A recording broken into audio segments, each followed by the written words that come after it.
Rosalis. Aujourd'hui voici une nouvelle vidéo, une vidéo tag YouTube où je réponds à des questions sur ma vie de youtubeuse. Et il se trouve que ça correspond parfaitement à des questions que vous me posez fréquemment en commentaire. Donc c'est parti. Première question, pourquoi et quand as-tu commencé YouTube? Alors si vous regardez sur les infos de ma chaîne, c'est marqué 2011.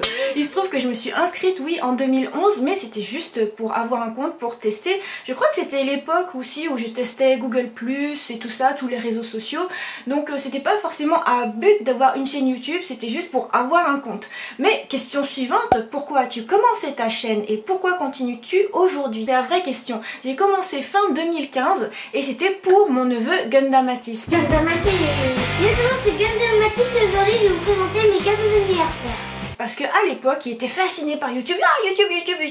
Je veux trop avoir une chaîne YouTube et tout. Sauf qu'il était super jeune et qu'il lui fallait un peu un cadre pour commencer dans un monde bienveillant. Et donc, j'ai sorti le matériel que j'avais déjà, un mini trépied, mon iPhone. J'ai commencé à tester les fonctionnalités sur ma propre chaîne juste pour vérifier que ça fonctionne bien, pour pouvoir lui permettre de créer des vidéos. Et il se trouve qu'à force de créer des vidéos, eh bien, j'ai fini par y prendre goût. Quelle est la première vidéo que tu as postée? Montre-nous une partie. Alors, il s'agit d'une vidéo de dessin. À l'époque, c'était sur la Wacom Cintiq Companion 2 juste avant que je la revende, donc c'est une vidéo collector, une vidéo où je fais un fan art en fait, où je dessine, et j'avais fait ça juste avec le mini trépied et l'iPhone justement, c'était vraiment juste en guise de test. Et d'ailleurs c'est marrant parce qu'à l'époque c'était déjà dessiné sur un ordinateur, en fait dessiné sur son écran. Ça fera la transition avec une question qui suit. La chaîne la plus récente à laquelle tu t'es abonné, eh bien c'est le Chris Marquez.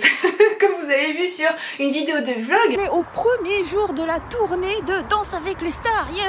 Écoutez la parole du Chris. Le Chris Marquez. Allez, commente! Là, je me suis dit, mais comment ça se fait que je suis pas déjà abonnée à Chris Marquez? En fait, c'est trop bien sa chaîne. Il y a la danse, il y a de l'humour, il y a des effets spéciaux, mais c'est trop génial d'avoir tout un staff. Des gens qui savent mettre en scène, des gens qui ont vraiment les moyens. Bon, alors après, c'est pas la même chose. Hein. Là, c'est quasiment de la télé, des gros moyens, d'énormes caméras sur des rails. C'est sur YouTube, mais c'est une chaîne professionnelle, quoi. Moi, je suis toujours avec du matériel de gens lambda et c'est très bien comme ça. J'aime bien les chaînes qui sont simples aussi. Et donc, la transition dont je vous parlais mène à cette question. Quelle est ta vidéo la plus populaire et à ton avis pourquoi c'est celle-là en particulier?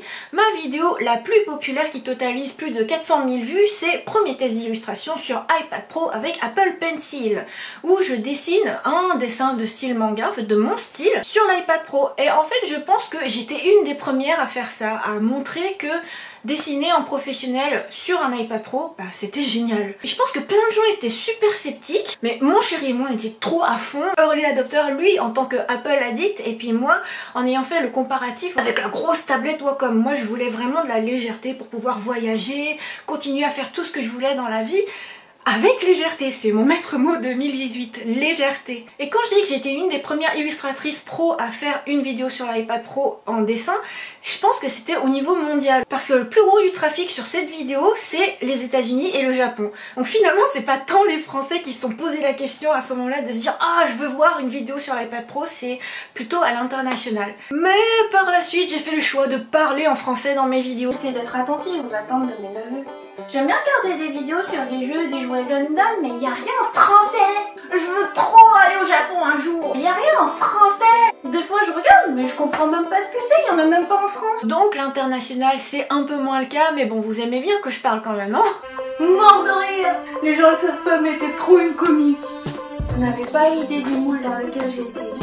Pourquoi tu sautes? Pourquoi tu sautes toute seule? Pourquoi tu te fais remarquer? Ce qui était en parfaite antithèse avec l'autre moule. Félicitations du conseil de classe. Mais, élève trop sérieuse et trop réservée. Bon, c'est le résultat qui compte. Ah, t'as 20 sur 20. C'est pas assez. Combien de vidéos as-tu en privé ou en non répertoriées? Alors, si on regarde sur ma chaîne actuellement, il y a 3680 vidéos quand on regarde dans la partie YouTube Creator. Et quand on regarde sur YouTube Public, il y a 900 vidéos. Donc, il suffit de faire la soustraction et il y a 2780 vidéos privées. Tout simplement, ce sont des vidéos personnelles. Des vidéos familiales ou des vidéos de souvenirs.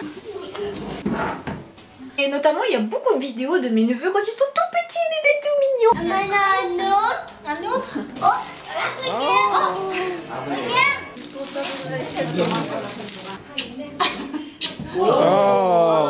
regarde. De quel youtubeur, tu ne rates aucune vidéo en ce moment. Il s'agit de Masuo TV. En fait, ce sont surtout des chaînes japonaises que je regarde beaucoup, tous les jours. Masuo TV, je trouve que ça ressemble un peu à ma chaîne, c'est-à-dire que chaque jour il y a une vidéo, mais chaque jour c'est différent. Et chaque jour c'est avec le sourire, c'est super positif, il est hyper respectueux de tout le monde et voilà, je trouve que ça fait du bien de regarder des vidéos qui font du bien. En plus ça tient au courant de ce qui se fait au Japon, du quotidien, la vie courante, la vie de tous les jours de quelqu'un comme tout le monde. Avec qui aimerais-tu le plus collaborer sur YouTube? Eh bien il s'agit de Bruno, Alicia, il s'agit de mes amis en fait. Mes amis à moi ils sont super timides. Bah ils sont comme moi hein, tout simplement, on est plutôt de style introverti, à pas trop aimer se montrer et tout. Et moi franchement, je me suis fait violence au début hein, sur YouTube pour ce qui est de me montrer d'une part, pour ce qui est de parler. Insta me ressemble de plus en plus. J'ai pas envie de commenter. Ça ne sert à rien qu'il y ait ma voix sur YouTube. Et mon chéri au début me soutenait. Il y a plein d'artistes qui montrent leurs illustrations mais ne veulent pas se montrer. C'est bien de faire comme tu en as envie. Gundam Matisse, n'arrêtez pas de me demander: Tata, pourquoi tu veux pas parler? Pourquoi tu veux pas qu'on entende ta voix? pourquoi tu veux pas parler et de m'exposer moi plus que mes créations, parce que moi j'ai toujours plutôt montré mes dessins, mes livres, les choses que je fais. Jusqu'au moment où je me suis dit, mais mes vidéos c'est mes créations aussi. Le fait de faire le tournage, le montage. Moi j'ai toujours adoré ça, faire du montage, mais ça a toujours été à titre privé. Et là tout simplement c'est un autre type de création, un autre type de média aussi. Et surtout ça garde des souvenirs. Moi j'aimerais bien avoir des souvenirs de complicité avec mes amis, mais voilà, bon bah pour l'instant ils veulent pas à chaque fois que je propose. En même temps c'est vrai qu'on se voit pas tout le temps, donc parfois on a envie juste de se retrouver et puis de passer un bon moment ensemble et pas de faire plein de choses. Mais par exemple mes neveux, ma mère, mon chéri, enfin bref toute ma dream team, et même le meilleur ami de Morgane, Kaivan, dès qu'on se voit c'est ah on fait une vidéo. Dans ce restaurant là il y a une assiette mentonnaise avec des barbatuans, de la tourte à blettes et de la tourte à la courgette. Ou alors même dans la famille de Morgane, Charles que je venais de rencontrer pour la première fois à Europa Park, paf, on se dit bonjour et tout, puis quasiment la 2e ou 3e phrase c'est ah tu pourrais nous filmer, faire une vidéo YouTube, ça nous ferait un souvenir et tout. Oh, petite attraction. Alors là, on va aller dans une petite nacelle, ça va faire le tour du parc, on va pouvoir voir un petit peu le parc, à quoi il ressemble, ça va être super. Voilà, c'est bon. Bye bye. Ah, ils sont juste devant. On pédale. Ah, ils sont juste devant. Oh là là. Alors moi j'étais tellement habituée à devoir faire le forcing, allez, ce serait trop intéressant, que là, soit plutôt l'effet inverse et qu'on me demande de filmer, c'est oh, bah avec joie, avec grand plaisir, faisons ça.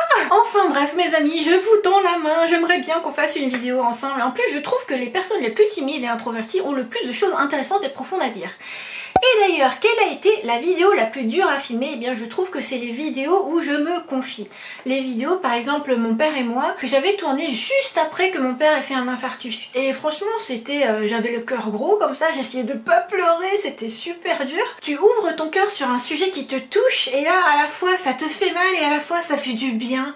Et quand il y a des commentaires positifs après, bah ça fait encore plus de bien parce que les commentaires qui font du bien, c'est ça qu'il y a de bien dans la vie. Même chose pour mes vidéos sur le racisme ou sur la fraternité. Ce sont vraiment des sujets qui me touchent depuis toute petite, donc en parler, c'est à la fois livrer une chose hyper intime et à la fois c'est libérateur et je pense que ça peut aider des gens qui peuvent ressentir la même chose aussi. Si toutes tes vidéos se suppriment sauf une, laquelle voudrais-tu sauver? Eh bien j'aimerais sauver le bêtisier 2017, une vidéo toute récente mais une vidéo qui résume tellement de bonheur et en fait je trouve qu'on rigole trop dans cette vidéo. Déjà c'est une vidéo où on rigole et en fait moi quand je regarde cette vidéo je rigole et d'après vos commentaires j'ai l'impression que vous aussi vous avez bien rigolé.